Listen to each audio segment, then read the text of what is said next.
Всем привет! Вы на канале Вуаля Ас, и с вами я, Ирада. Друзья, сегодня я приготовлю всеми любимое блюдо, вкуснейшие и нежнейшие, как пух, пирожки с картошкой.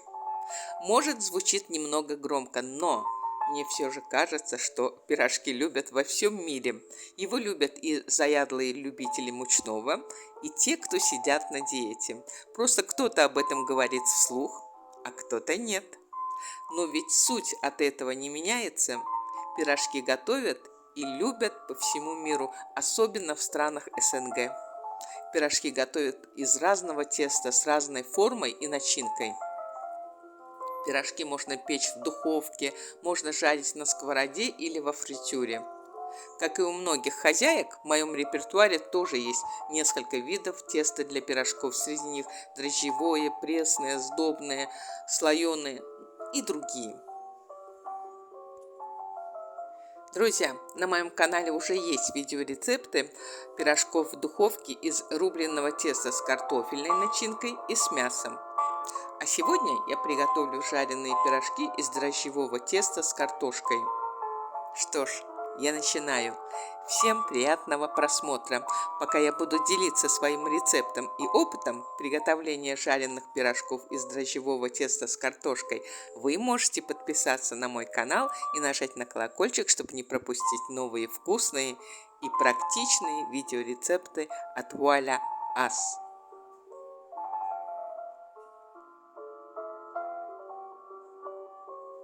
Для приготовления жареных пирожков мне понадобится в первую очередь для начинки картошка, соль, перец. Я беру красный и черный молотый перец, топленое масло и репчатый лук. Кроме этого, для жарки мне понадобится растительное масло. У меня сегодня рафинированное подсолнечное масло. Вы можете применять любое другое растительное масло на ваш выбор. И, конечно же, тесто. Я сегодня использую дрожжевое тесто полуфабрикат, которое приготовила сама. Ссылку на рецепт дрожжевого теста оставлю внизу под видео. И в подсказке, которая сейчас отразится на верхнем углу экрана. При желании можно использовать покупное дрожжевое тесто полуфабрикат. А количество всех ингредиентов, как всегда, опишу внизу под видео. Итак, чищу лук и обратно кладу в холодную воду. Так глаза хотя бы на чуток меньше горят и слезятся. Теперь для удобства разделяю лук на несколько частей, кладу в блендер и измельчаю. При желании лук можно просто мелко нарезать ножом. Я очень часто именно так и делаю, просто сегодня решила воспользоваться техникой. Чуть-чуть солю лук и отправляю в сотейник. Туда же добавляю топленое масло и отправляю лук жариться до бледно-золотистого цвета.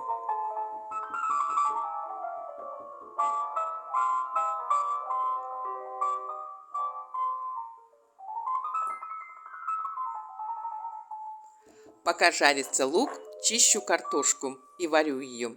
А для того, чтобы ускорить события, каждую картошку разделяю на несколько кусочков. Сверху заливаю ее питьевой водой и ставлю на плиту. Картошка в общей сложности варилась примерно 15 минут, а под конец я посолила ее чуть-чуть и уже доварила до полной готовности.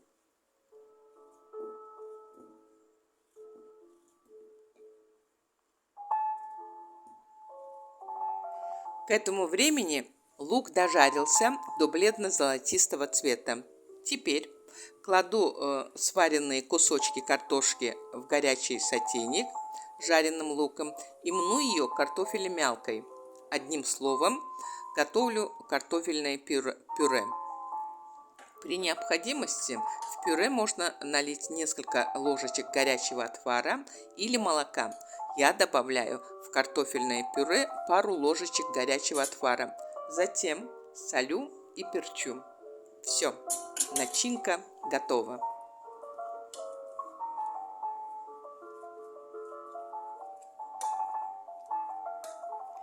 Перехожу к основному этапу. Начинаю лепить пирожки.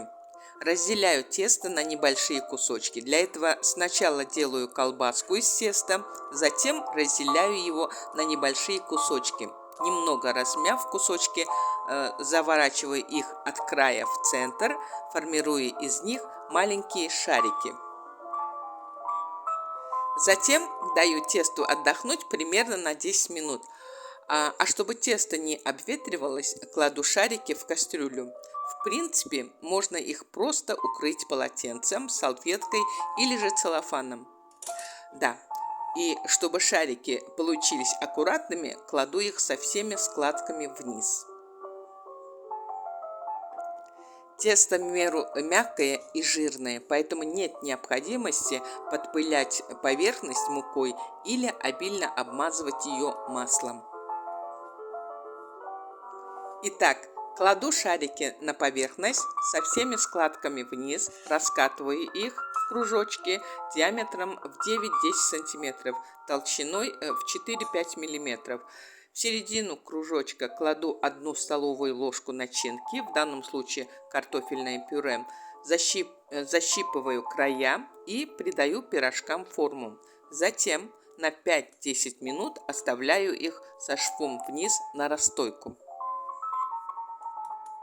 Друзья, этот момент нельзя игнорировать, так как дрожжевое тесто не любит суеты. Казалось бы, зачем все это нужно? То дать отдохнуть тесту, то оставить на расстойку. А нет, тут есть очень тонкий момент. Расстойка является подготовительным этапом для теста перед выпечкой.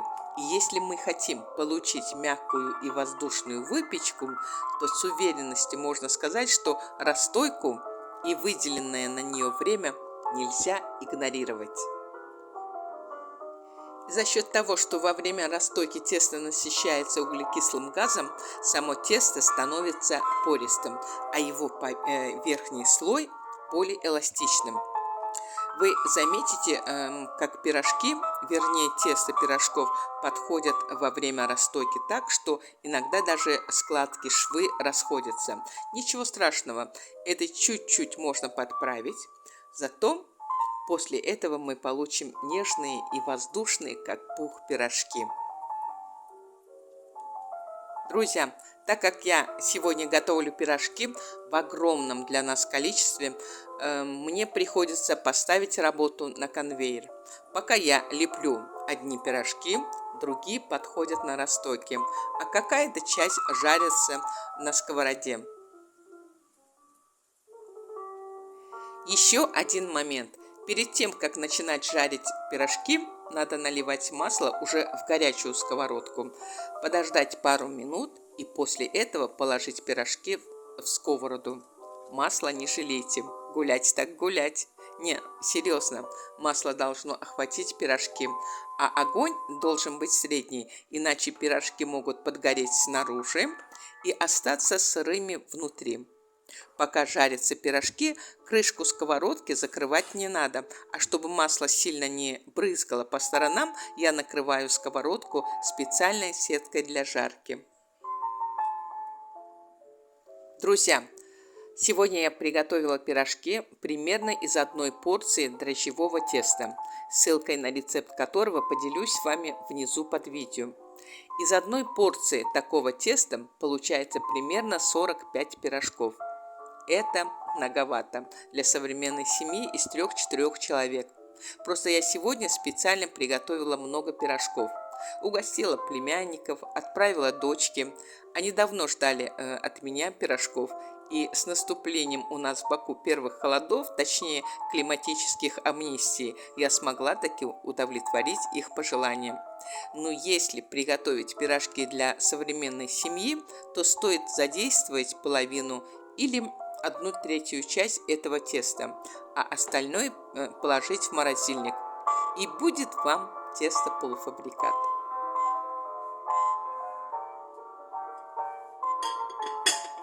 Я жареные пирожки кладу в широкую посуду, застеленную бумажной салфеткой, так как бумажная салфетка берет на себя лишнюю влагу и жир.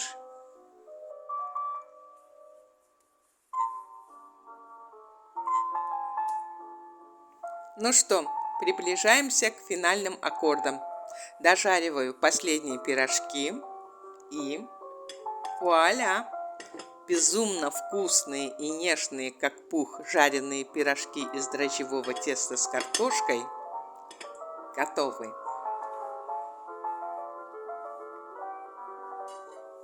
Поверьте, приготовить жареные пирожки из дрожжевого теста с картошкой ничего не стоит, как в плане потраченного времени, так и продуктов.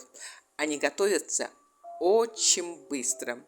Правда, исчезают тоже достаточно быстро. И слава Богу, ведь это значит, пирожки понравились всем. Друзья, а попробуйте приготовить пирожки с картошкой для себя и для своих близких, ведь ничто не заменит домашнюю кухню. И кто бы что бы ни говорил, пирожки, будь это жареные или запеченные в духовке, отличаются своей простотой и в то же время изысканностью. Всем приятного аппетита! Дорогие мои подписчики и гости моего канала, я была рада поделиться своим рецептом и опытом приготовления жареных пирожков из дрожжевого теста с картофельной начинкой. Готовите ли вы пирожки? Какие начинки вы любите? Вы предпочитаете печь пирожки или жарить их на сковороде или во фритюре? Пишите в комментариях, я всегда открыта к общению. Очень надеюсь, что мое видео понравилось вам. Не забывайте ставить лайки, подписывайтесь на мой канал и нажимайте на колокольчик, чтобы не пропустить новые видео. Или же просто заходите в гости, будет интересно. А я буду рада встрече с каждым из вас. Пока-пока и до новых встреч!